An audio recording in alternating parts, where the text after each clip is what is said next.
एक पुरसुकून गांव में दो पड़ोसी रहा करते थे, अहमद और महमूद। अहमद एक मेहनती और खुश मिजाज शख्स था जो अपनी छोटी सी जमीन पर खेती बाड़ी करके गुजर बसर करता था। उसके खेत हमेशा हरे भरे रहते, उसकी फसलें लहलहाती और उसके घर में हमेशा बरकत रहती। अहमद हर काम में अल्लाह का शुक्र अदा करता और जो कुछ उसके पास था उस पर राजी रहता। दूसरी तरफ महमूद एक कीना परवर और हसद में डूबा हुआ इंसान था। वो भी खेती करता था, लेकिन उसकी नज़र हमेशा अहमद की कामयाबियों पर रहती।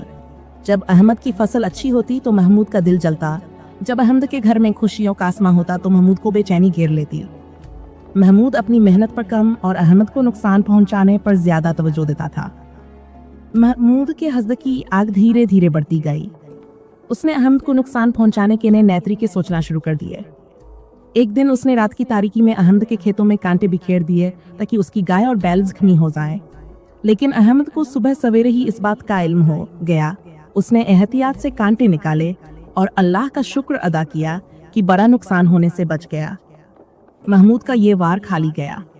एक और मौके पर महमूद ने अहमद के कुएं में कूड़ा करकट डाल दिया ताकि उसका पानी आलूदा हो जाए और पीने के काबिल न रहे। लेकिन गांव वालों ने बरूकत मदद की और कुएं को साफ कर दिया।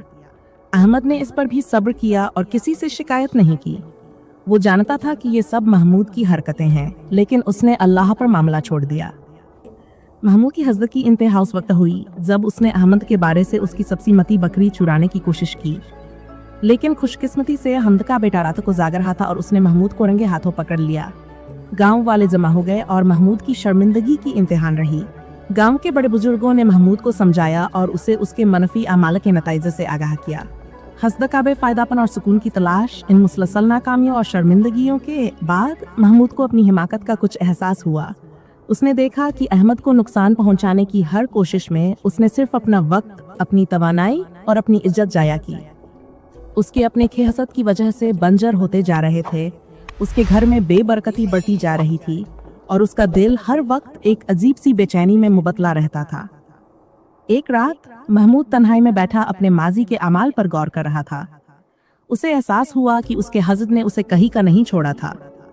उसकी जिंदगी में न सुकून था न इत्मीनान। उसने सोचा कि क्यों न वो अपनी तवानाई अहमद को नुकसान पहुंचाने के बजाय अपनी बेहतरी पर सर्फ करे। अगले दिन महमूद एक बदला हुआ इंसान था। उसने सबसे पहले अहमद के घर जाकर उससे माफी मांगी। अहमद ने बड़े दिल के साथ उसे माफ कर दिया क्योंकि वो कीना परवर नहीं था। महमूद ने अपनी जमीन पर तवज्जो देना शुरू किया। उसने मेहनत की, लगन से काम किया और अपनी फसलों की देखभाल की। उसने अपने मनफी ख्यालात को छोड़कर मुस्बत सोच अपनाई। आहिस्ता आहिस्ता महमूद की जिंदगी में बेहतरी आना शुरू हो गई। उसके खेत सरसब्ज होने लगे, उसके घर में बरकत लौट आई और सबसे बढ़कर उसे अपने अंदर एक अजीब सा सुकून महसूस हुआ। उसने जान लिया कि हसद एक ऐसी आग है जो सबसे पहले हसद करने वाले को ही जलाती है। जब उसने दूसरों की कामयाबियों पर जलना छोड़कर अपनी जात पर तवज्जो दी तो उसकी जिंदगी में खुशहाली और इत्मीनान आ गया।